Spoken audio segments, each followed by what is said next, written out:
ભગવાનના જે 24 અવતારો થયા છે એની વાત કરે છે, પણ 2003માં એ મનુષ્ય શરીર આપણને આજ દર્શનીય નથી બનતું.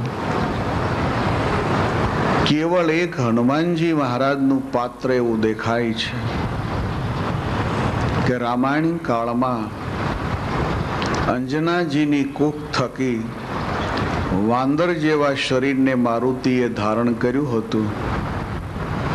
બસ આ વાંદર શરીર 2003 સુધી હનુમાનજી મહારાજનું એવું ને એવું જોવા મળે છે. હનુમાનજી મહારાજ રામાયણ કાળ પછી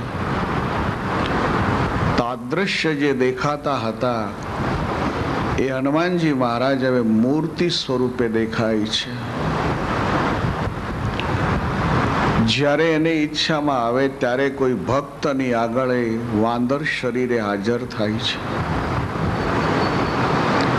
પરંતુ એ અંજનાજીને કુખે જન્મેલું શરીર આજે પણ છે. મને તમને હવે એ શરીર જોવા નથી મળતું. એનું કારણ એ છે કે આપણી જે આંખો છે એ પંચભૂતની બનેલી આંખો છે. માણસની આંખ છે એની પરમેશ્વરે કેપેસિટી મૂકી છે કે માણસની આંખ અમુક મીટર વસ્તુ દૂર હોય ને તો કેચઅપ કરે, નહીં તો ન કરી શકે. અમુક મીટરથી વસ્તુ વધારે દૂર લઈ જશો તો આંખ એને જોઈ શકશે ખરી, પરંતુ એનું જે સ્વરૂપ છે એ વસ્તુ જે છે તમને નાની નાની મળશે દેખાવા. અને ઘણેક દૂર જો વસ્તુ લઈ જવામાં આવે તો આંખથી દેખાય ખરી, પણ વસ્તુ એકદમ નાની દેખાશે. ફ્લાઇટમાં જ્યારે 35,000 ફૂટની ઉપર જ્યારે ઊંચાઈએ જઈએ છીએ, પછી વિન્ડોમાંથી નીચે જ્યારે જોઈએ ત્યારે મોટા મોટા સિટીના જે મકાનો હોય છે એ છોકરાના રમવાના રમકડા જેવા લાગતા હોય છે. ખરેખર એ સિટી નાનું નથી થયું, પણ આંખ છે એનાથી એટલું બધું દૂર છે કે આંખ એનું ઓરિજિનલ સ્વરૂપ પકડી નથી શકતી. તો હનુમાનજી મહારાજનું જે શરીર છે એ ભગવાન સીતારામજીના પ્રભાવથી એવું દિવ્યતાને પામ્યું છે કે આજ આ સ્ટેજ ઉપર મારુતિ બિરાજમાન છે, છતાં આપણી આંખ એને જોઈ નહીં શકે. તો કિષ્કંધા કાંડથી હનુમાનજી મહારાજ પધારે છે એટલે આ કથાની ઓર મધુરતા વધી છે. દૂધ તો છે જ, પણ હવે એમાં થોડીક સુગર નાખી છે, એને બરાબર ઉકાળ્યું છે ને એમાં પછી એલચી ને કેસર ને બદામના મસાલા નાખ્યા. રામ કથા તો દૂધ જેવી મધુર જ છે, પણ હવે એમાં હનુમાનજી મહારાજ પધારે છે. બહુ સુંદર આ કથા છે. હનુમાનજી મહારાજના જીવન કથાથી રાવણ એવું ધ્યાન દોરશે, આપ લખી લ્યો. હનુમાનજી મહારાજનું પાત્ર જે શરૂ કરે છે કિષ્કંધા કાંડ, એનું લેસન એ આપે છે રામાયણ કે જીવનમાં બધુંય તમે મેળવ્યું, જીવનમાં બધુંય તમે મેળવ્યું, પણ ભગવાનના ચરણારવિંદને જો મેળવી ન શક્યા તો તમારું બધુંય મેળવેલું અંતે દુઃખરૂપ થનાર છે. આંખ ખોલશો તો દ્રશ્ય દેખાય. ગાર્ડનની બીચમાં માણસને બેહારો, આંખો બંધ કરે તો કોઈ ગાર્ડનનું ફૂલ જોવા નહીં મળે. રંગબેરંગી દુનિયાને જોવી હોય તો આંખની જરૂર પડે છે. આંખ સિવાય રંગબેરંગી દુનિયાને નહીં જોઈ શકાય. એમ જીવનના સુખોને જીવનમાં અનુભવવા જો હોય તો પરમાત્માના આશ્રય સિવાય એ સુખો નહીં અનુભવી શકાય. એકાદું વચ્ચે એવું લાકડું ખોડશે ને સમય કે જ્યારે યાદ આવશે ને ત્યારે મનમાં એનું દુઃખ આવ્યા કરશે. સુખ માટે જ સારો સંસાર દોડે છે, છતાં સુખ હાથમાં નથી આવતું. દુઃખ માટે કોઈ બાધા નથી લેતું, દુઃખ માટે કોઈ માનતાઓ નથી કરતું, છતાં દુઃખ પીછો નથી છોડતું. આ એક જીવનની મોટામાં મોટી સમસ્યા છે.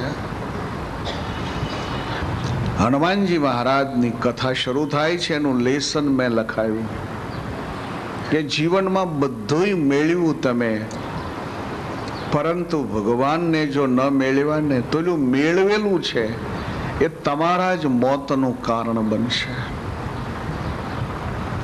વાસવી છણવિયા જણે, વાસવી છણવિયા જણે, વાસવી છણવિયા જણે, વાસવી છણવિયા જણે.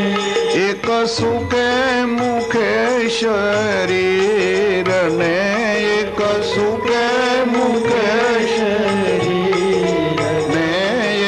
સુકે મુકે શરીર ને, એક સુકે મુકે શરીર ને. તેમાં કુસંગ અંગમાં આવતા મારે છે મોટા મુનિ ધીર ને. તેમાં કુસંગ અંગમાં આવતા મારે છે મોટા મુનિ ધીર ને. વાસ વિછણ વિયા જણે. એનિમલ વિભાગના જે ડોક્ટરો છે એનું એવું રિસર્ચ છે કે વિછણ જ્યારે પ્રેગ્નેન્ટ થાય છે, એના બચ્ચા જ્યારે અંદર પોષાય છે, વિછણ ઘણા બચ્ચાને જન્મ આપતી હોય છે. ઈશ્વર એની સૃષ્ટિમાં અલગ અલગ બધા ક્રમો મૂક્યા છે. કોઈ 10 મહિને બચ્ચાને જન્મ આપે છે, તો કોઈ પ્રાણી છે 6 મહિને જન્મ આપે, કોઈ 3 મહિને જન્મ આપે, કોઈ મહિને જન્મ આપે, કોઈ 1 દિવસમાં જન્મ આપે ને કોઈ મિનિટે જન્મ આપે. ઈશ્વરની સૃષ્ટિ બહુ અદ્ભુત છે. ઈશ્વરની સૃષ્ટિના તમે એનિમલ તો જુઓ, એનો બર્ડ વિભાગ જુઓ, એનો ફિશ વિભાગ જુઓ. એક્વેરિયમ તમે ક્યારેક જોવા જાઓ ને ત્યારે તમને એમ લાગે કે કુદરતે પણ કમાલ કરી છે, કમાલ કરી છે. જુદા જુદા શેપ વાળી અનેક ફિશો તમને જોવા મળે, અનેક કલરો, અનેક જુદા જુદા શેપ. અદ્ભુત છે ઈશ્વરની આ સૃષ્ટિ. ભગવાન સ્વામિનારાયણ કહેતા કે મને નહીં માનનારી વ્યક્તિને, ભગવાન તરીકે નહીં માનનારી વ્યક્તિને સાંજના 5:30 થી 6 ની વચ્ચે જ્યાં ફ્લાવર ઘાટી છે હિમાલયમાં, કોઈ હિમાલય ગયા હોય તો એને બરાબર ખ્યાલ હોય. તમે બદ્રીનારાયણથી થોડાક આગળ વધશો એટલે ફ્લાવર ઘાટી આવશે, અને આ ફ્લાવર ઘાટીમાં વિશ્વના ફૂલો દેખાય છે. એમ કહેવાય છે કે આ ફ્લાવર ઘાટીમાં ફૂલ જો નહીં હોય તો વિશ્વમાં ક્યાંય નહીં હોય. એમ એટલા સરસ રંગબેરંગી ફૂલો છે ત્યાં. અને એનાથી તમે આગળ જશો એટલે મોના કરીને એક નાનું એવું ગામ આવશે જ્યાં આર્મીનો પડાવ પીડ્યો છે આપણો. ત્યાંથી તમે આગળ જશો એટલે તિબેટનો પહાડ આવશે, અને પહાડમાંથી મંદાકિનીજી પસાર થઈ રહ્યા છે. ત્યાંથી તમે 3 કિલોમીટર આગળ જશો એટલે વસુધારા નામનું તીર્થ આવશે. અને એમ કહેવાય છે કે આકાશ ગંગા આકાશમાંથી સીધા જ આ હિમાલયના પહાડ ઉપર આવ્યા હતા, જ્યાં ભગવાન ચંદ્રમૌલેશ્વરે અને જટામાં સમાવ્યા હતા. અને ત્યાંથી તમે આગળ જશો તો ત્યાં દ્રોણાચલ નામનો એક પહાડ આવશે, અને એ પહાડને હનુમાનજી મહારાજે ઉઠાવ્યો તો લખનની ઔષધિ માટે. આજે પણ ત્યાંના હિમાલયના લોકો એવું માને છે કે રાત્રિના સમયમાં આ પહાડની જે ઔષધિઓ છે એના પત્તા જ્યારે પવનમાં હલે છે ત્યારે પતંગિયામાં કેમ લાઈટ દેખાય, એમાં પત્તાઓમાં એવા ઝબકારા લાઈટના દેખાય છે. આમ એના લોકોનું માનવું છે. હું તો જઈ નહીં કે મારી સાથેના બધા ગયા, મારે બેહી રહેવું પડ્યું તિબેટના પહાડમાં. ત્યાંથી ઊંચાણ બહુ હતું, એક બાજુથી બરફ અને એક બાજુથી ઊંચાણ. એટલે આપણું કામ નહોતું. શરીર સશક્ત હોય ને, ભગવાન સ્વામિનારાયણે 2 વાત લખાવી છે, આપ લખી લો, બહુ ફાઇન છે. શરીર સશક્ત હોય ત્યાં સુધી મન દઈને રળી લેવું. શરીર સશક્ત હોય ત્યાં સુધી મન દઈને રળી લેવું કે છેલ્લી જિંદગીમાં કદાચ આવકનું કોઈ સાધન ન રહે તો એ ઓશિયાળો રોટલો ન ખાવો પડે. શરીર સશક્ત હોય ત્યારે મન દઈને રળી લેવું કે છેલ્લી ઉંમરે ઓશિયાળો રોટલો ખાવો ન પડે. અને બીજી વાત લખાવી, શરીર સશક્ત જ્યારે હોય ત્યારે એવા ભગવાન ભજી લેવા કે છેલ્લી ઉંમરે પછી પગ હાલે કે ન હાલે પણ એવા ભગવાન ભજ્યા હોય કે મોત બરબાદ ન થાય, મોત બગડી ન જાય, ભગવાન તેડવા આવે. આજ નહીં ને કાલે કમાશું, કાલે કમાશું એવી આળસમાં ન રહેવું. હું પણ ભગવાન સ્વામિનારાયણના વિચાર, એનો સાધુ છું ને એટલે એના વિચાર વાળો છું. મને થોડા ક્રાંતિકારી વિચારો પ્રભુના ગમે છે. માખ્યું ઉડે નહીં, માળા લઈને બેઠી રહેવું, સ્વામિનારાયણ સ્વામિનારાયણ. આ તો ભગવાનનું જગત છે, જે થવાનું હશે થાય. તું એમનેમ જવાનો તો પછી તારી પાસે દુનિયા આશા શું રાખે? માણસ પાસે શું આશા રાખે જગત? એમ તમારી માખ્યો તમે ઉડાડી ન એકતા હો, આપણું પેટ આપણે ભરી ન એકતા હોય. એક માણસ મજૂરી કરવા માટે પોતાનું ગામ છોડી અને નીકળ્યો. એને એમ લાગ્યું કે કોઈ સારા ટાઉનમાં જાઉં તો થોડીક મજૂરી મળે. હવે આ હતો ધોબી, કપડાં ધોવાનો ધંધો કરતો હતો, પણ એમ થયું કે કોઈ સારા સિટીમાં જાઓ તો સારા કપડાં મને મળે, ધોવાનો ચાર્જ સારો મળે એટલે ઘર ચાલે. રસ્તામાં ચાલતા એક ગામ આવ્યું એટલે એને એમ લાગ્યું કે આ ગામ બહુ ફાઇન દેખાય છે, તો પછી અહીંયા પૂછી જવું, કોઈ ધોબીના ઘર જો ન હોય ને તો પછી અહીંયા ધંધો કરવો. એમ એ ગામમાં ગયો ને ત્યાં એક ભાઈ મળ્યો એટલે એને પૂછ્યું કે ગામની વસ્તી કેટલી? તો 5000ની. તો કે મારે અહીંયા બિઝનેસ કરવો છે તો એવા ચાન્સીસ ખરા એમ? એટલે પહેલે કીધું શેનો બિઝનેસ કરવો છે આપને? તો કપડાં ધોવાનો. ત્યારે કહે છે કે કપડાં ધોવાનો બિઝનેસ જો કરવો હોય ને તો તમારે બીજું ગામ જ ગોતવું પડે. કેમ? 5000ની વસ્તીનું ગામ છે તો કપડાનો બિઝનેસ તો સરસ ચાલે ને. તો કાંઈ નહીં હાલે. કેમ? તો કાંઈ ગામમાં કોઈ કપડું પહેરતો જ નહીં, તમે ધોવો શું કે?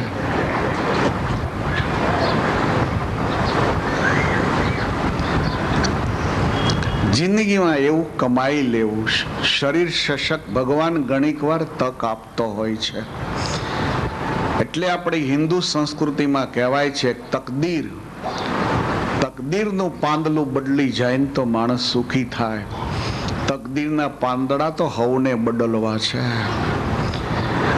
ઓલા પાનના ગલ્લે જાવ ને તો ઓલો નાગરેળના પાન બદલ જ કરતો હોય. તકદીર ત્યારે બદલાય ભગવાન ભળે તો સમય સાનુકૂળ જ્યારે હોય, શરીર બરાબર કામ કરી શકે એવું હોય, ત્યારે એવું મન દઈને કમાવી લેવું કે છેલ્લી ઉંમરમાં ઓશિયાળો રોટલો ખાવો ન પડે.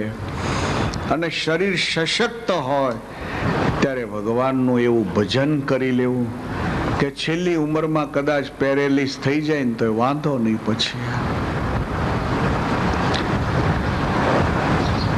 હનુમાનજી મહારાજની કથા બહુ સુંદર કથા છે. હનુમાનજી મહારાજની કથા એમ કહેવા માંગે છે બધું જીવનમાં તમે મેળવ્યું પણ ભગવાન જો ન મળ્યા તો તમારું મેળવેલું એ તમારે માટે દુઃખરૂપ થશે. તો એનિમલ વિભાગ એમ કહે છે એના ડોક્ટરો કે વીછણ જે છે એ વીછણ પ્રેગ્નન્ટ જ્યારે થાય, હવે એ ઘણા બચ્ચાને જન્મ આપતી હોય, ઘણા એવા વિભાગો છે કે જ્યાં વાતાવરણ જ એવા પ્રકારનું હોય કે ઘણા વીછીઓ તમને જોવા મળશે. તમે પ્રાણીઓ જોશો ને તોય પણ અમુક કન્ટ્રીઓમાં અલગ અલગ પ્રાણીઓ હોય છે. એમ કહેવાય કે લાઈન જોવો હોય ને તો ગિરનારમાં તમે આવો, એમ ગિરનારનો લાઈન જોવો એટલે તમે ખુશ થઈ જાઓ. એમ વાતાવરણ ઉપર કુદરતે આવા પ્રાણીઓ બનાવ્યા છે, અદ્ભુત છે. તો એમાં જે વીછણ છે એને માટે એનિમલ વિભાગના ડોક્ટરોનું એવું માનવું છે કે જ્યારે એના બચ્ચા અંદર મોટા થાય ત્યારે વીછણ ખુશ થાય કે હવે હું બચ્ચાને જન્મ આપીશ, હું માં થઈશ. પણ ડોક્ટરોનું એવું માનવું છે કે કુદરતની સૃષ્ટિમાં વીછણ જે છે એ કંઈક કુદરતે જુદા પ્રકારથી જ બનાવી છે કે એના બચ્ચા જે છે એ કુદરતી રીતે જન્મતા નથી. એના બચ્ચા જે છે એ એની માનું જ પેટ જે હોય એની અંદરનો જે ભાગ હોય એને ખાઈ જાય, અને ખાઈ જાય ને હોલ કરીને બહાર નીકળે છે. વાંસ વીછણ વિયા જણે, વાંછ વીછણ વિયા, વાંછ વીષણ વિયા.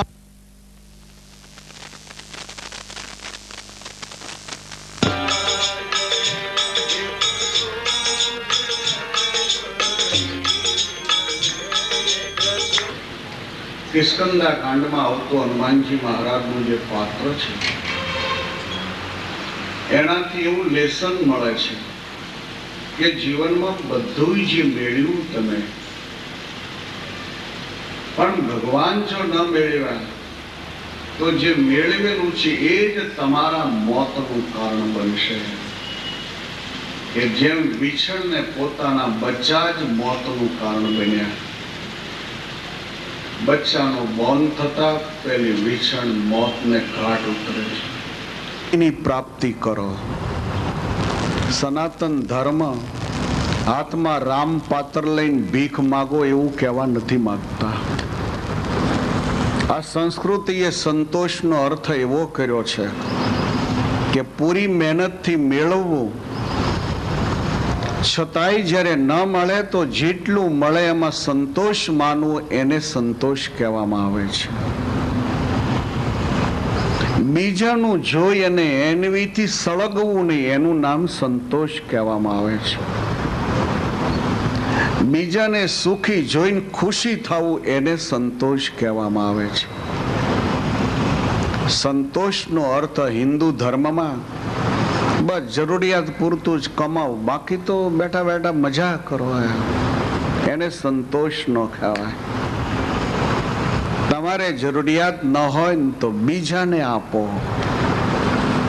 બીજાને જરૂરિયાત ન હોય તો દેશને આપો. તમારી પવિત્ર શક્તિનો શા માટે તમે દુરુપયોગ કરો છો?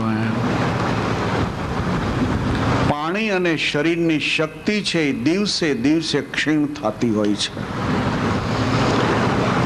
ચોમાસામાં પ્રવાહ જોશો ને તો બે કાંઠામાં બેતો હોય, પણ બે કાંઠામાં બેતો પ્રવાહ એ જેમ જેમ ચોમાસું પસાર થશે ને એમ પ્રવાહ ધીરે ધીરે હંકડાશમાં આવતા આવતા સમર આવશે ને ત્યાં પ્રવાહ હુકાઈ બી જાય.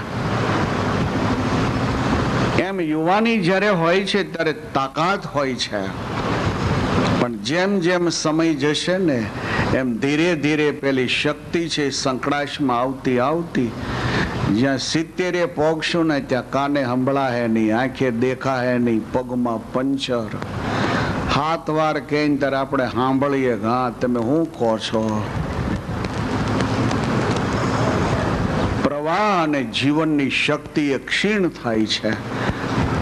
તો સમય જ્યારે સાનુકૂળ હોય ને મન મૂકીને કમાઈ લેવું. તમે તમે સારું કમાઓ છો એની અરે હિન્દુ ધર્મને વાંધો નથી. સંતોષ નામની બ્રેક ત્યાં નથી મારવાની, તમે ખોટી જગ્યાએ બ્રેક મારો છો. સંતોષની બ્રેક જે મારો છો એ ખોટી જગ્યાએ મારો છો. સંતોષની બ્રેક ત્યાં મારવાની છે કે કોઈનું સારું મકાન જોઈએ, કોઈનો સારો બિઝનેસ જોઈએ, કોઈનું સારું ફેમિલી જોઈએ, બસ એનાથી આપણને મન ન દજે, એનું નામ સંતોષ કહેવાય. ન્યા બ્રેક મારો. આપણે બ્રેક મારી રળવામાં કે હવે જરૂરિયાત નથી ને, ઘણું મળ્યું છે, રોટલા ખાઈ એટલું છે, તો હવે રળીને શું કરવાનું? તો તમે રળતા બંધ થાઓ તો કરશો હું? દુનિયાની ઉત્તર તોડ જ કરશો ને. 58 વર્ષે રિટાયર્ડ કરવામાં આવે છે, એમ હશે કે આ લોકો હાથમાં માળા લઈને ભજન કરે. એમ એ 58 વાળા તમે જોવો ને તો લગભગ પાટિયા ગહતા જ હોય.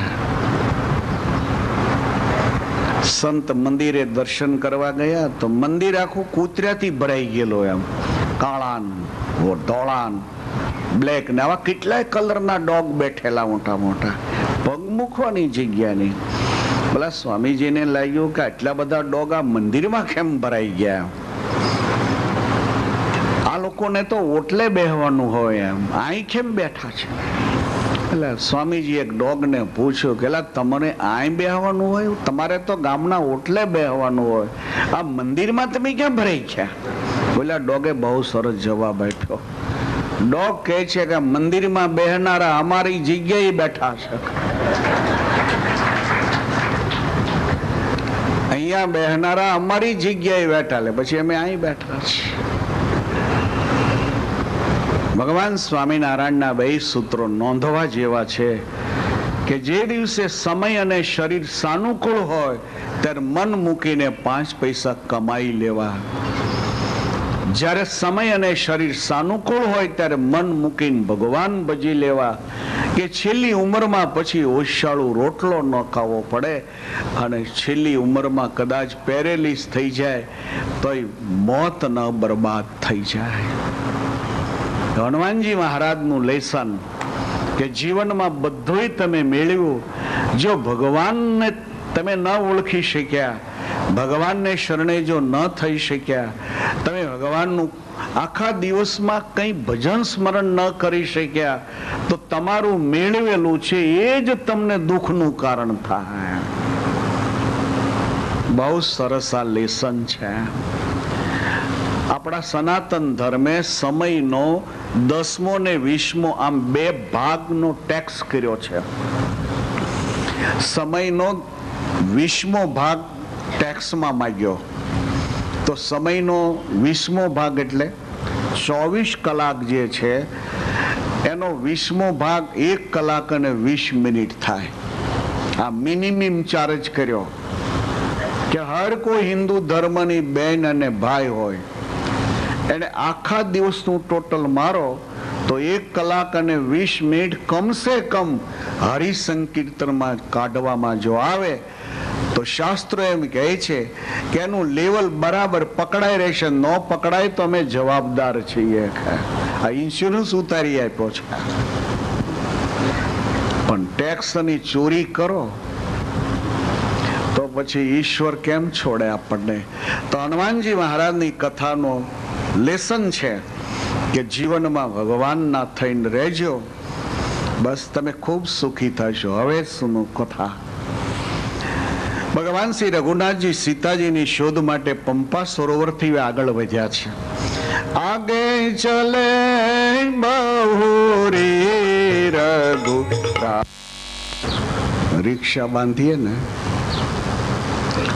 પછી અંદર બેહીએ આપણે, એટલે ઓલો ઘડીક હેન્ડલ મારે ને ચાલુ થાય નહીં, એટલે વળી હેઠો ઉતરે પાછો અને એન્જિનનું બોક્સ આખું ખોલે પાછો, વળી ક્યાંક બેસી જાવ પાછા, વળી હેન્ડલ મારે ને ચાલુ થાય નહીં, એટલે એમ કે ધક્કા મારો. હવે એટલે આપણે ધક્કા મારીએ ને સ્ટાર્ટ થાય ખરું તો આપણે કંઈ કેલા ઊભી તો રાખ, બહાર તો ખરો. ઊભી રાખીને બેહારે ને ત્યાં પાછી ચાલુ ન થાય. વળી આપણને કંઈક ધક્કા મારો એમ તો આપણે એમ કહી કે ક્યાં સુધી ધક્કા મારવાના, તો બસ તમારા ઘર સુધી જ કે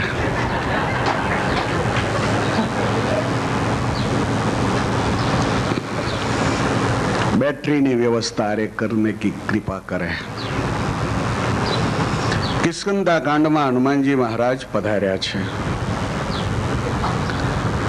हनुमान जी महाराज नु लेसन में आपने लखायु। हवे भगवान सीताजी नी शोध माटे आगळ वध्या छे। सामे एक ऋषमुख नामनो पहाड़ देखाय छे।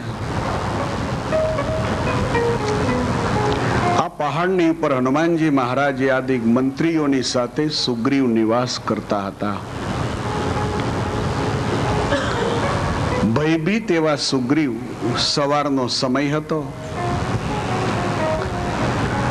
सारा ये मंत्रीओ पोतपोताना काममां लागेला हता।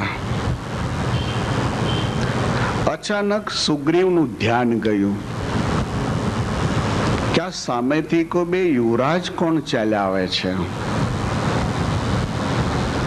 आ ऋषिमुख शिखरनी तळेटीमां तो ऋषिओ निवास करे छे। बौद्धाए अहींया कोई पण लोको फरवा माटे पण नथी आवता एम, अने कदाच आवे छे तो ऋषिओना आश्रममां सत्संग माटे ज आवे छे। वળી આ જે કોઈ બે યુવરાજો આવે છે ના ખભામાં ધનુષ અને ભાથો દેખાય છે। સુગ્રીવને લાગ્યું કે શાયદ વાલી અહીંયા આવી શકતો નથી અને મને મરાવી નાખવા માટે કોઈ યુવરાજોને તો ન મોકલ્યા હોય। આવું જ હોય, નહીં તો આ દિશામાં યુવરાજોને આવવાનું શું કારણ પડે? સુગ્રીવનું મન એટલું બધું ભયભીત બની ગયું કે સફાળા હનુમાનજી મહારાજ જતા ત્યાં જઈ અને હનુમાનજી મહારાજને કહે છે મારુતિ મારુતિ देखिए जरा देखिए। अति सभीता कह सुनो हनुमाना। अति सभीता कह सुनो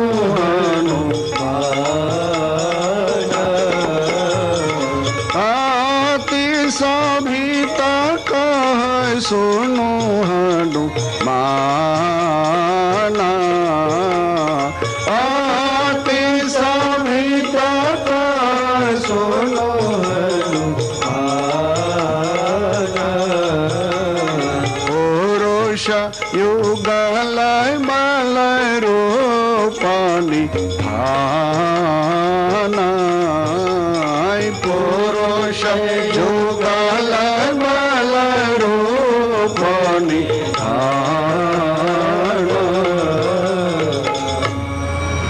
अति सभित कह सुनो हनुमाना। હવે ચોપાઈમાં હનુમાન નામ શરૂ થયું છે। હનુમાનજી મહારાજના નામ વાળી એક એક ચોપાઈ બહુ અદ્ભુત ચોપાઈ છે। જીવ પ્રાણી માત્ર ભયથી યુક્ત જીવન જીવે છે। હરેકના જીવનમાં ભય છે। અઢળક સંપત્તિ આવતી હોય, પૈસો ઘણો હોય તો એટલે ટેક્સ વાળાનો ભય હોય કે ઇન્કમ ટેક્સનો દરિયાડો ન પડે, અને એટલે જ પૈસા વાળા માણસો મકાનની અંદર કલર બરાબર કરે, બાકી બહાર તો ચૂનો ચોપડતા હોય। એટલે ઇન્કમ ટેક્સ વાળાને એમ લાગે કે આ ચૂનો ચોપડાની પાસે શું હોય, પણ એ ચૂનો બાર ચોપડે છે, અંદર ફર્નિચર લાખો રૂપિયાનું છે। પૈસા હોય તો એને પણ ભય હોય છે। સારી એ વ્યક્તિ ભયમાં જીવી રહી છે। હનુમાનજી મહારાજ કહે છે કે નિર્ભય જો બનવું હોય તો આવો રામચરણ મેં। ભગવાનના ચરણારવિંદ સિવાય તમારી સ્થિતિ નિર્ભય નહીં બનવાની। આ ચોપાઈ એમ કહેવા માંગે છે કે અમદાવાદના રિલીફ રોડ ઉપર સ્કૂટર લઈને આપણે જાતા હોઈએ અને એમાં ઓલા કારીગરો બધા છૂટ્યા હોય, કેટલી ગીર્દી હોય એમ, સ્કૂટર વાળા, સાયકલ વાળા, રિક્ષા વાળા, ચારે બાજુથી એટલા હોર્ન વાગતા હોય કે આપણા તો કાન બેરા થઈ જાય.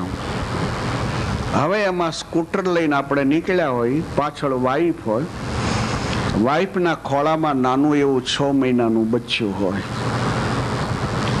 હવે ચારે બાજુથી વાહનો આ બાજુથી ઘૂસતા હોય, આ બાજુથી ઘૂસતા હોય, ટ્રકો હોય, બસો હોય. આપણે સ્કૂટર ચલાવીએ તો આપણને એટલો બધો ભય હોય કે આમાં જો ક્યાંય ગથડાઈ જાય ને તો વાઈફના ખોળામાં બચ્ચું છે એને ક્યાંક નુકસાન ન થઈ જાય એમ એટલા ભયથી આપણે ચલાવતા હોય. ઓલી વાઈફ હોય ને એને ભય લાગતો હોય, એક હાથથી સ્કૂટરને ઝાલ્યું, એક હાથથી ઓલા બચ્ચાને બરાબર ઝાલ્યું હોય. ચલાવનારના મનમાં ભય છે, બેઠેલી માં છે બચ્ચાની એના મનમાં ભય છે, પણ ઓલું બચ્ચું એટલું નિશંક થઈને ઊંઘતું હોય, બસ એને કોઈ ભય નથી. એ બચ્ચું એને કોઈ ભય નથી, એમ જાણે છે કે માની ગોદમાં હવે હું સૂતું છું, હવે મને ભય શેનો છે. હનુમાનજી મહારાજની કથા એમ કહેવા માંગે છે કે નિર્ભય બનવા માટે ભગવાનનો ખોળો જરૂરી છે. તો તી સભીતા કહે સોનો હનુમાના,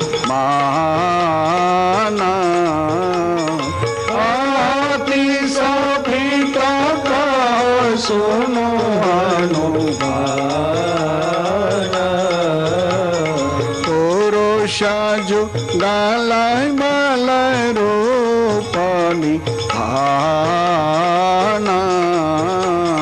પુરુષ જુગલ બલ રૂપની.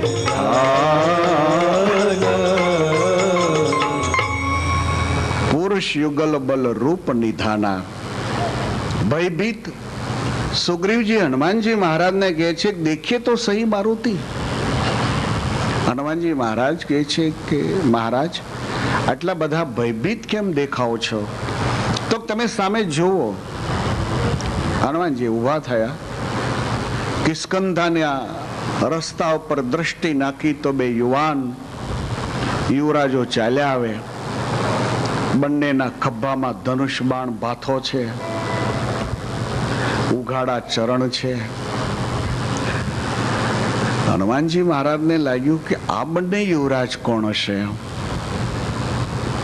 હજી હનુમાનજી મહારાજ કંઈક વિચારે ત્યાં ભયભીત બનેલા સુગ્રીવ કહે છે કે મારુતિ આપ સોચીએ તો સહી, શાયદ પઠવા વાલી માન હોય જો મેલા, પઠવા વાલી માન હોય જો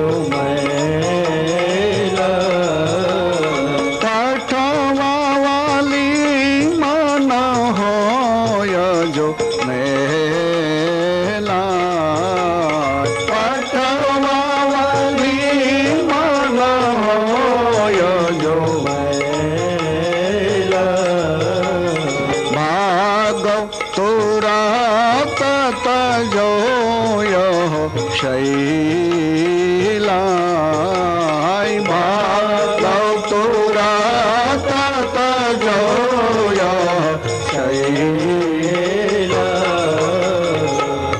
પઠવા વાલી મન હોય જો મેલા. હનુમાનજી મહારાજ એમ કહે છે કે આપ ગભરા ક્यों રહે હો? સુગ્રીવજી બોલે છે મારુતિ દેખો તો સહી, આ બંને યુવરાજો આ દિશા તરફ આવી રહ્યા છે. મને લાગે છે કે વાલીના મનમાં કદાચ કોઈ પાપ હોય અને મને મરાવી નાખવા માટે આ બંને યુવરાજોને મોકલ્યા હોય એવું મને દેખાય છે. હનુમાનજી મહારાજ કહે છે માલિક તમે શાંત થાઓ, હું હમણાં જ ત્યાં જાઉં છું. આ બંને યુવરાજો શા માટે વનમાં આવ્યા છે એનું સંપૂર્ણ કારણ હું જાણીશ. મને જો એમ લાગશે કે આમાં કંઈક આપને મુશ્કેલી આવનાર છે તો હું ત્યાંથી સંકેત આપીશ આપ ભાગી છૂટજો, આપ મારા સંકેત ઉપર જ નિર્ણય લેજો. सुग्रीव कहे छे पण मारुति आप जल्दी से जाइए, मुझे बहुत डर लग रहा है. हनुमान जी महाराज ऋषमुखना शिखर ઉપરથી આવ્યા છે નીચે. મારુતિને લાગે છે કે આ બંને યુવરાજોને અહીંયા સુધી આવવાનું શું પ્રયોજન છે. વળી આ લોકોના કપડા કેસરી કલરના દેખાય છે, એટલે સાધુ જેવા કપડા દેખાય છે, અને એક બાજુથી આ બેના ખભા ઉપર ધનુષ બાણ અને ભાથો છે. તો સાધુને ધનુષ બાણ અને ભાથો શોભે નહીં. ભગવા કપડાધારી જે હોય એ ભગવા કપડાધારી વાળાને ધનુષ ભાથો નો શોભે. વળી પેલો નાનો દેખાય છે તાપસી, એના કેડે તો તરવાર દેખાય છે. ઓ, બેયની તરવારીઓ દેખાય છે. બંનેના ખભામાં ભાથો ધનુષ છે, કેડ ઉપર તરવારીઓ બી છે. તો સાધુ હોય, ભગવા કપડા વાળા હોય, ભગવા કપડા વાળાના હાથમાં તો માળા હોય, ભગવા કપડાના વાળાના હાથમાં કઈ હથિયાર ન હોય. આ ભગવા કપડા વાળાને હથિયાર શોભે જ નહીં. બાવો કઈ બેંકમાં શોભે? બાવો બેંકમાં બેઠો હોય તે શોભે? બાવો તો મંદિરમાં શોભે, બાવો બેંકમાં ન શોભે. બાવાના ખભે બંદૂક હોય તે શોભે? હનુમાનજી મહારાજને એમ લાગે છે કે આ બંનેના વેશ તો તાપસી દેખાય છે, આ બંનેના ખભામાં ધનુષ બાણ બી દેખાય છે. માટે બહુ આઈડિયાથી આ બંને જણા શા ઈરાદાથી આવી રહ્યા છે એને પૂરો જાણી લઉં, અને ત્યાર પછી સુગ્રીવને હું સંકેત આપું. તો આ બંને યુવરાજો શા માટે આવ્યા છે, વળી આ બંનેનો વેશ અને એની સાથે જે હથિયાર છે સુસંગત નથી. એક મિનિટ. હનુમાનજી મહારાજ ભગવાન રઘુનાથજીના મુખારવિંદ ઉપર તાકી રહ્યા. હનુમાનજી મહારાજને લાઈટ થઈ મારી માં અંજના. હું જ્યારે પગે લાગવા જાઉં છું ત્યારે એવું કહેતી હતી કે જીવોના ઉત્થાન અને ઉદ્ધાર માટે ભગવાન શ્રી નારાયણ અયોધ્યામાં દશરથ અને કૌશલ્યાને નિમિત્ત બનાવી મનુષ્ય શરીરે આ લોકમાં પધાર્યા છે. હું જ્યારે માને પૂછતો કે સ્વયં ભગવાન આ લોકમાં મનુષ્ય શરીરે પધારે છે માં, તો માં એવું કહેતી હતી કે હા બેટા, ભગવાન એવા દયાળુ છે ને કે જેને કારણે મનુષ્ય શરીર ધારણ કરીને હિન્દુ સનાતન ધર્મના ભાઈઓને બહેનોની બીચમાં એ રહેવા આવે છે. એ વૈદિક ધર્મીના સમાજ છે, એના ઉત્થાન માટે અહીંયા પધારે છે. હું જ્યારે પૂછતો કે એ શ્રી રામનું મુખારવિંદ કેવું છે, અને એ વખતે માં અહીંયા બેઠી બેઠી સમાધિ ભાષાથી જોઈ શકતી હતી, અને એવું કહેતી હતી કે રામનો આવો ગોળ ચહેરો છે, જાણે શ્યામ કમળ હોય એવું મુખારવિંદ છે. તો લાગે છે કે આ જ મુખારવિંદ માં જે કહેતી હતી એવું જ દેખાય છે. હનુમાનજી મહારાજને થયું પણ માં તો અયોધ્યાની વાત કરતી હતી, અને આ પુરુષ અહીંયા ક્યાંથી? એમ હનુમાનજી મહારાજને એમ લાગ્યું કે હવે હું સ્વયં પૂછી જ લઉં. હવે ફેસ ટુ ફેસ જ્યારે સામે ઉભા જ છે ત્યારે હવે પૂછી જ લઉં. એટલે હનુમાનજી મહારાજે પૂછવા માટે સવાલ કર્યો. કૌતુમાં શ્યામલ ગૌરશ શ્રીરા, કૌતુમ શ્યામલ ગૌરશ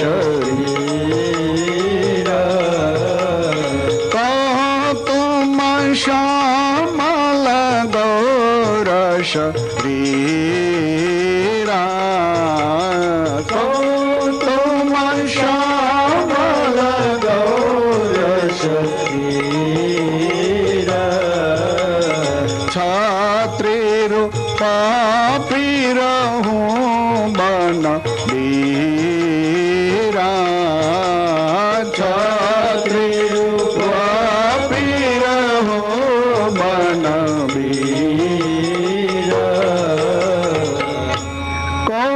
तुम श्यामल गौर शरीरा. હનુમાનજી મહારાજ કે છે શ્યામ અને એક ગૌર શરીર, આપનું શુભ નામ? હનુમાનજી મહારાજ પૂછે છે કે આપનું શુભ નામ? ભગવાન રઘુનાથજી હનુમાનજી મહારાજની સામે જોઈને ઘડીક ભર તો ઊંડા ઉતરી ગયા. મારુતિ, આજ તમે તમારા મૂળ સ્વરૂપને છુપાવી રહ્યા છો. ભગવાન વિચારી રહ્યા છે કે કઈ કઈ મને વનવાસ જે આપ્યો છે, હું પિતૃ આજ્ઞાનું નિમિત્ત કરીને જે અયોધ્યા છોડીને અહીં આવ્યો છું. પિતૃ આજ્ઞાનું પાલન એ તો નિમિત્ત છે, બાકી હનુમાનને શોધવા માટે આવ્યો હતો. આજ મને મારો હનુમાન મળી ગયો છે. એટલે ભગવાનને સહેજ હસવું આવ્યું કે હનુમાન મને ઓળખી નથી એકતો. એટલે ભગવાન સહેજ હસી અને જવાબ આપે છે. હસી બોલે રઘુવંશ કુમારા, હસી બોલે રઘુવંશ કુમારા, હસી બોલે રઘુવંશ કુમારા, હસી બોલે રઘુવંશ કુમારા. વિધિ કર लिखा को बेटन हारा, विधि कर लिखा को बेटन हारा. हसी बोले रघुवंश कुमारा. आज भगवान रघुनाथजी ने हसવું આવ્યું. હસવું એટલે આવ્યું કે હનુમાનજી મને ઓળખી નથી શક્યા. માં તો કાયમ કહેતી હતી રામનો જન્મ થયો, રામ હવે પગે ચાલતા થયા, રામ હવે વશિષ્ઠના આશ્રમમાં અભ્યાસ કરવા ગયા, રામ હવે અભ્યાસ કરીને પાછા આવ્યા. સમાધિ ભાષામાં અંજના તો કાયમ મારી સારી એ દિનચર્યાને જોતી હતી અને હનુમાનજીને કાયમ વાત કરતી હતી. છતાં હનુમાનજી મને ઓળખી નથી શક્યા કે હું કોણ છું. એટલે મને પૂછી રહ્યા છે શું નામ, શા માટે અહીંયા આવવાનું બન્યું છે. એટલે ભગવાન સહેજ હસ્યા છે અને હસીને એમ કહે છે કે કૌશલ પ્રાંતમાં અયોધ્યા નામનું સરસ રાજ્ય છે. અયોધ્યાના મહારાજા દશરથજી, એનો મોટો પુત્ર મારું નામ રામ છે અને આ મારો નાનો ભાઈ છે, એનું નામ લક્ષ્મણ છે. પિતૃ આજ્ઞાનું પાલન કરવાને વાસ્તે મેં અહીંયા દૈવ ઈચ્છાથી આવી છેડ્યા છીએ. હવે તો વેદ પાટી બ્રહ્મદેવ हमारा नाम तो हमें बता दिया, लेकिन आपका परिचय. हनुमान जी महाराज स्तब्ध बन गए, स्तब्ध हो गए कि હું શું સાંભળી રહ્યો છું. માં હંમેશા કહેતી હતી એ જ આ ભગવાન શ્રી રામ છે. બસ સ્વયં ભગવાન શ્રી રામ એ જ છે જે મારી માં એવું સમજાવતી હતી કે રામજી કૌશલ્યાને ત્યાં બાળક રૂપે પધાર્યા છે, એ જ વશિષ્ઠને ત્યાં ભણવા ગયા છે, એ જ રામનું મિથિલામાં સીતાની સાથે લગ્ન થયું છે. પરમાનંદ થયો. હનુમાનજી મહારાજ પોતાના મૂળ સ્વરૂપમાં આવી અને ભગવાન રઘુનાથજીના પગમાં ઢગલો થઈ ગયા છે. પરમાત્માએ હનુમાનજી મહારાજને બાથમાં લઈ ઉભા કરીને લઈને બાદ ભીડી છે. જ્યારે ભગવાન રઘુનાથજી હનુમાનજીને બાદ ભીડી છે ત્યારે હનુમાનજીએ ભગવાન રઘુનાથજીને બાદ ભીડી છે. હનુમાનજીના ખભા ઉપર ભગવાન રઘુનાથજીનું મસ્તક છે, રઘુનાથજીના ખભા ઉપર હનુમાનજી મહારાજનું મસ્તક છે.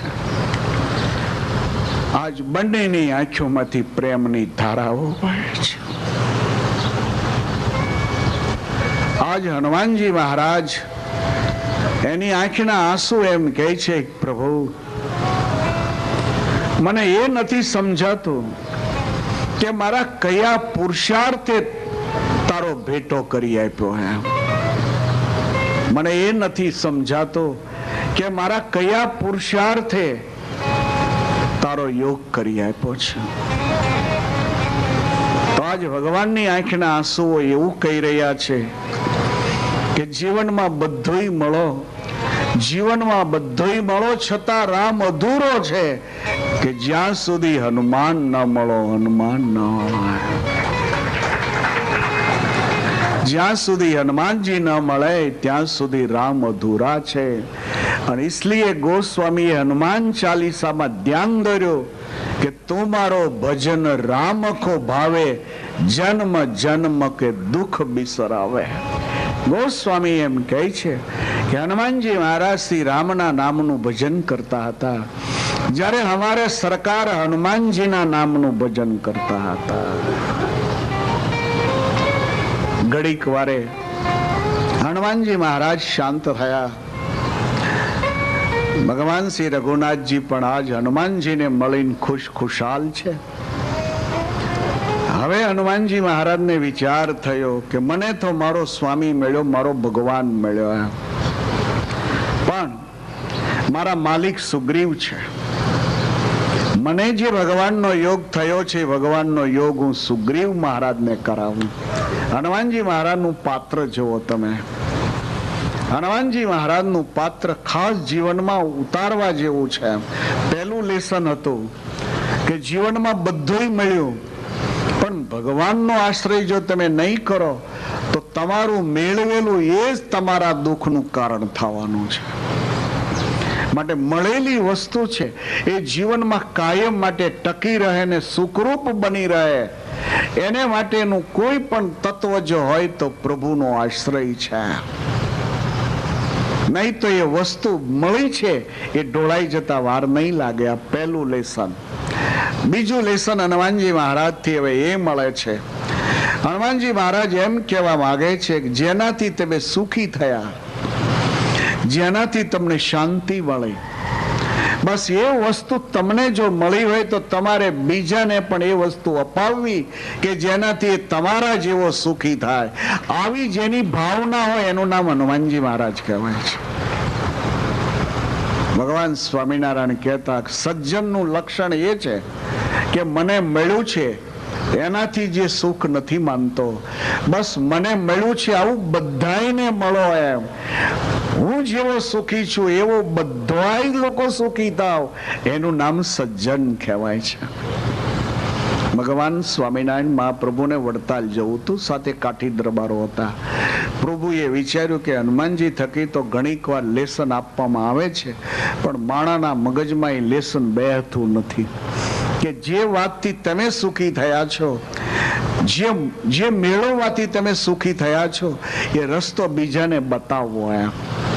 જ્યારે આપણી પ્રકૃતિ આખી અપોઝિટ છે, આપણે લગભગ ખોટો રસ્તો જ બતાવતા હોઈએ.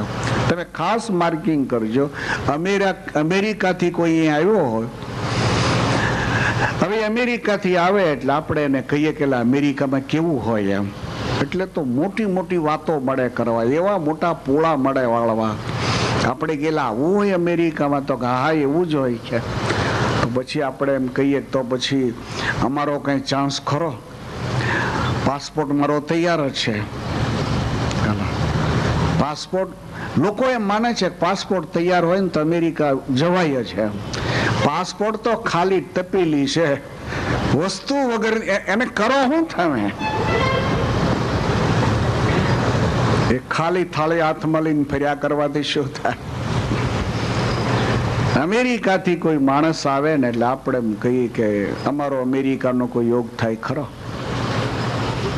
ત્યાં ઓલો અમેરિકન આપણને શું પાછો મળે કહેવા, અરે ત્યાં તો ભાઈ તૂટી ગયા, મરી ગયા, હેરાન થઈ ગયા, ત્યાં તો કઈ જોબના ઠેકાણા નથી, ત્યાં કઈ આમ ખુરશી ન મળે બેહવા, ત્યાં તો સવારના ઉભા જ રહેવું પડે, ટાંટિયા તોડી નાખીએ તોય પૈસા નથી.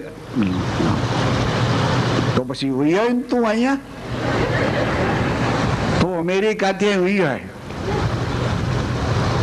આ પ્રકૃતિ માણસની બતાવી કે બીજો આપણી સાઈડમાં આવવા માંગતો હોય તો આપણને બિલકુલ નહીં ગમે. આ આપણી પ્રકૃતિ છે.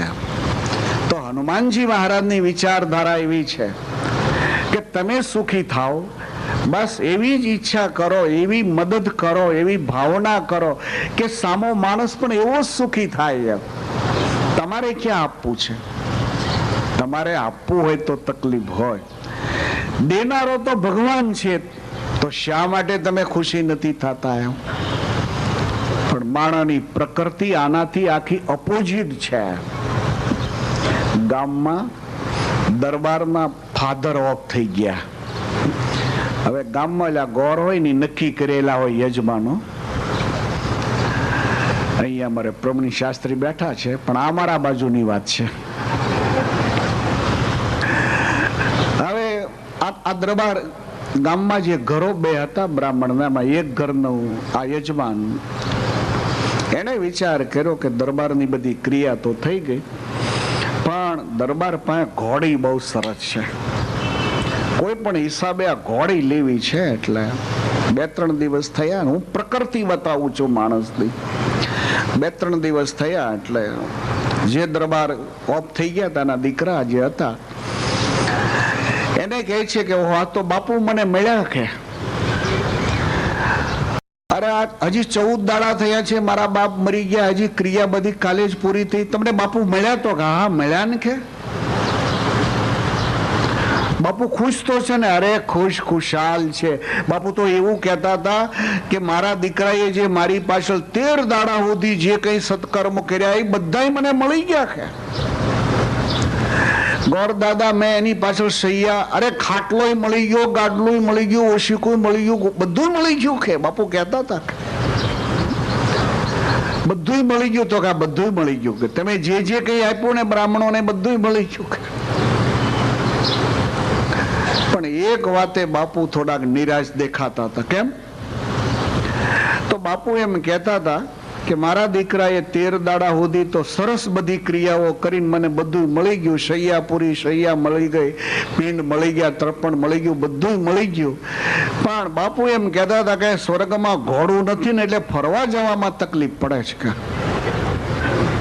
કે ઘોડું નથી એટલે ફરવામાં, તો પછી ગોરદાદા એ ઘોડું મોકલવું કેમ હવે બાપુને? તો કોલી શૈયાની બધું કેમ મોકલ્યું તું? તો કે બસ તમને દાન કર્યું એટલે મળી ગયું તું બાપુને. તો પછી ઘોડું એ રીતે જ મોકલાય ને. તો બાપુ કહે છે કે જો મારા બાપુને સ્વર્ગમાં ઘોડું મળતું હોય તો પછી મારે મોકલી જ દેવું ને. બાપુ રાજી થાય. લાણે પૂજા ચાલુ કરી અને ઘોડું અર્પણ કરાવ્યું.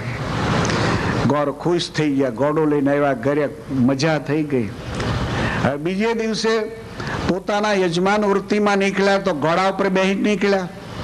બાજુમાં જ બીજા ગોરનું ઘર હતું. એને વિચાર કર્યો કે આ ગામમાં બાપુ મરી ગયામાં આનું ઢીબરું પાકી ગયું, એમ આ ફાવી ગયો. 9-10 દાડા સુધી શૈયા લીધી ને બધું લીધું ને ઘોડું જ લઈ લીધું એને તો. એટલે પોતાની પ્રકૃતિ ઉપર ગયા. એને વિચાર કર્યો કે ગમે કરીને પણ આ પડાવવું તો ખરું છે. એ 4-5 દાડા થયા એટલે બાપુ પોતાના ઘરેથી બહાર જવા માટે નીકળ્યા હશે. એ બરાબર લક્ષ્ય રાખીને પેલા સામેથી બીજા ગોર હતા આવ્યા. આવ્યા કે છે બાપુ જય શ્રી કૃષ્ણ. તો જય શ્રી કૃષ્ણ. આજ તો મને બાપુ સ્વર્ગમાંથી આવ્યા હતા, મળ્યા હતા. કે મારા ફાધર તમને મળ્યા હતા? તો હા મળ્યા હતા ને, ઘોડા ઉપર બેઠા હતા. કે તો કે મારું ઘોડું મળી ગયું? તો હા મળી ગયું તું ને, ઘોડા પર બેઠા હતા, હાથમાં લગામ હતી, હોટી ઘોડાને અડાડવી જ પડતી નહોતી. બોલો અહીં હોટી મારવી પડતી હતી. બાપુ કહેતા હતા ત્યાં તો ઘોડા પર બેહવું એટલે ઘોડું હાલતું જ થઈ જાય છે. કે નથી ઘોડાને ચંદી દેવી પડતી, નથી ઘોડાને બાંધવું પડતું. મજા આવી ગઈ કે 13 દાડા સુધી જે કઈ પુણ્યદાન કર્યા એ તો મને મળ્યા, પણ આ ઘોડું જે આપ્યું દાનમાં એ મને મળી ગયું. એટલે ઓલા બાપુ ખુશ થઈ ગયા કે હા બાપુને ઘોડો મળી ગયો. તો બાપુ ખુશ હતા ને? તો ખુશ હતા પણ થોડાક ઢીલા દેખાતા હતા. કેમ ઢીલા દેખાતા હતા? તો બાપુ કહે છે કે સ્વર્ગમાં ડોક્ટર કોઈ નથી અને મને પેટમાં દુખાવો બહુ થાય છે કે ઓહો, સ્વર્ગમાં કોઈ ડોક્ટર નથી ને તમને પેટમાં દુખાવો થાય છે તો પછી દવા હું? તો કે બાપુએ મને એમ કીધું કે ગોર દવા તો બીજી હું સ્વર્ગમાં કામ લાગે, પણ હું નાનો હતો ને જ્યારે પેટમાં દુખતું હતું ને ત્યારે દાંતરડું ઊનું કરીને એનો ડામ દેતા, તો પછી ડામ જો દેવામાં આવે ને તો દુખાવો મટી જાય. બાપુ મેં તો પૂછ્યું તમારા પિતાશ્રીને કે હવે તમને સ્વર્ગમાં ડામ કેમ દેવા? તો કે સ્વર્ગમાં ઘોડું કેમ મોકલ્યું તું? તો કીધું ગોળ ને આપ્યું તું મળી ગયું, તો ગોળ ને ડામ દઈ ગયો મને મળી જાય.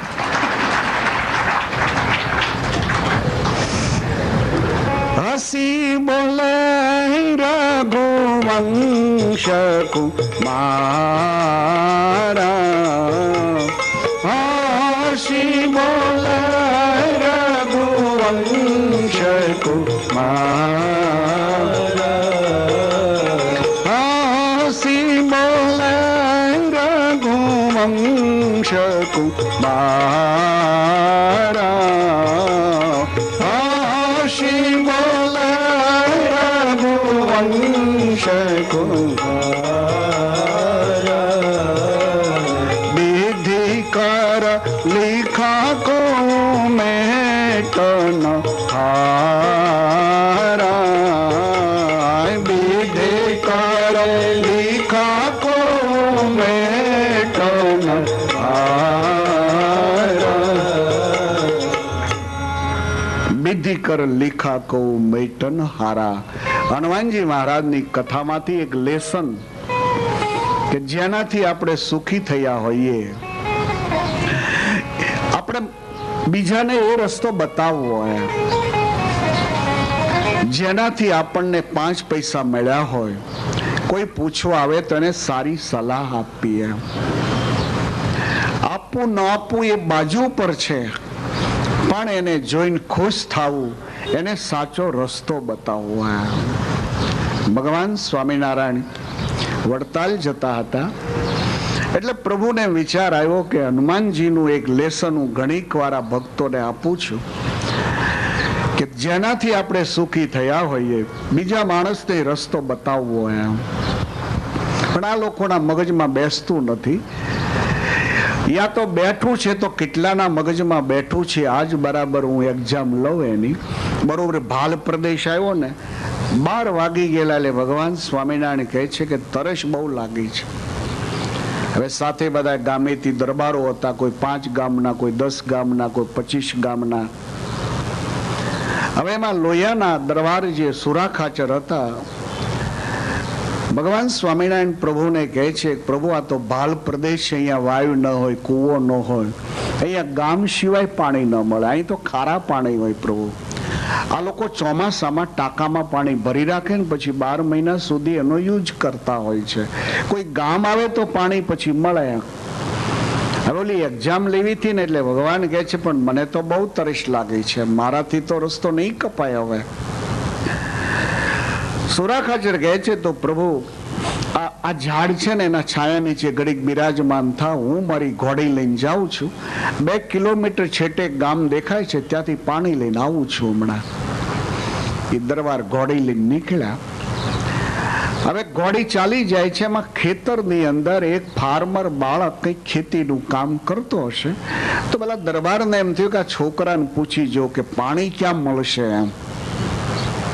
પેલા છોકરાને વિચાર થયો કે સામેથી કોઈ ઘોડું લઈને આવે છે, લાગે છે કોઈ શિકારી હોવો જોઈએ. આ 12 વાગ્યાનો સમય છે ને એટલે હરણાઓ પાણી પીવા જતા હોય, એનો શિકાર કરવા કોઈ નીકળેલો હોવો જોઈએ. પણ લાગે છે કોઈ ગામધણી દરબાર હોય એમ, કારણ કે એની ઘોડી એવી દેખાય છે એમ, ઘોડીની હાલ એવી દેખાય છે કે હશે કોઈ ગામેથી દરબાર. મનમાં વિચાર કર્યો કે કદાચ પાણી માગે તો, પાણી તો ઘડો ભરેલું છે, પણ મનમાં વિચાર આવ્યા કે આવા પાપીને પાણી આપવામાં તો પાપ લાગે ને. હા, પણ હું નહીં આપું તો આ તો દરબાર છે એટલે મારી જોડી લઈ લે. એક કામ કરું, આ પાપીને પાણી આપવું એની કરતા ઘડો જ ફોડી નાખું, પછી મારે કઈ જવાબ જ દેવો નહીં ને. એટલે કિસાન બાળકે, ફાર્મર બાળકે ઓલો ઘડો હતો ભરેલો પાણીનો ફોડી નાખ્યો. ત્યાં પેલા દરબાર આવ્યા એટલે એને પૂછવા માટે ઘોડી ઊભી રાખી કે ભાઈ એટલામાં ક્યાંય વાય, કૂવો, પાણી ક્યાંય ખરું? અમારા ઠાકોરજીને તરસ બહુ લાગી છે એટલે પાણી પાવા માટે લઈ જવું છે. ત્યારે એટલે કિસાન બાળકને થયું કે મારું ટોટલ ખોટું થયું. ઘણીક વાર સરવાળો ખોટો આવતો હોય જીવનમાં, ઘણીક વાર સરવાળા આપણા ખોટા હોય. ભગવાન સ્વામિનારાયણ કહેતા કે સરવાળા ઘણીક વાર જિંદગીના ખોટા આવતા હોય છે. હવે આ કેલ્ક્યુલેટર થયા એટલે સારું થયું, નહીં તો ઘણીક વાર સરવૈયાના ટાંગા મળે નહીં. સરવૈયાના બે બાજુના જમા ઉધારના ટાંગા ન મળે. હવે એના ટાંગા મેળવવા જ પડે, સરવૈયાનો નિયમ છે એક. હવે જયારે ન મળે થાકી જાય, કાગળ બગાડીને 5-25 ની ભૂલ આવતી હોય એને બદલે 100 રૂપિયાનો પાવર બાળી નાખ્યો હોય તો પેલા ટાંગા બે ભેગા ન થાય કોઈ હિસાબે. પછી વેપારીઓ ચોપડામાં એક માંડવાળ ખાતું રાખે, કાં હવાલા ફેર ખાતું રાખે. જે બાજુ રકમ વધતી હોય એની એન્ટ્રી સામે આપી દે, એને સરવૈયા ફેર ખાતું કહે વેપારીઓ, અને બે ટાંગા હરખા કરી દે છે. તો રામાયણ છે એ સરવૈયા ફેર હવાલાનું ખાતું છે આખો. એમ આ કિષ્કંધા કાંડની કથા છે, આખી હવાલા કાંડની કથા છે. આમાં હનુમાનજી મહારાજ વ્યક્તિના દુઃખના હવાલા નાખી દેવાનું શીખવાડે છે. કિષ્કંધા કાંડ જેવો કાંડ જોવા નહીં મળે. બસ કિષ્કંધા કાંડ પછી સુંદરકાંડ ચાલુ થાય. કિષ્કંધા કાંડમાં આવ્યા સિવાય સુંદરકાંડ ચાલુ નહીં થાય. અને સુંદરકાંડમાં તમે આવો એટલે તરત તમને સ્વયં સીતાજીનું દર્શન થાય. અને સીતાજીનું દર્શન થાય તો રાવણ જેવા અંતઃશત્રુઓનો નાશ થઈ જાય, તમને રામ મળી જાય. તો કિષ્કંધા કાંડની કથા એ જીવનના જે સરવાળા વધઘટ વાળા હોય એ વધઘટ વાળા સરવૈયાના ટાંગા મેળવી આપનારી કથા છે. એટલે પેલા છોકરાને એમ લાગ્યું કે મેં સરવાળો ખોટો કર્યો, મને એમ હતો કે આ કોઈ શિકારી છે, પાપી છે, પાણી ન પાવું. અને આ તો એમ કે છે ઠાકોરજીને તરસ લાગી છે માટે હું પાણી લેવા આવ્યો છું. એટલે પેલા દરબાર છોકરાને કહે છે કે તો પછી પાણી, તો કે મારા બાપુ પાણી તો હતું પણ હમણાં જ મેં આ ઘડો ઢોળી નાખ્યો. એમ પણ એક નાનો એવો ઘડુલો છે ને પીડ્યો છે, હજી એક બોરડીનું ઝાડું છે ને એની નીચે મેં મૂકી રાખ્યો છે. તમે કહો તો હું તમને આપું. સુરાખાચર કહે છે પણ બેટા પાણી તો ઘડામાં ભર્યું છે, પણ એ એઠું હશે ને તારું પીધેલું હશે ને. નહીં,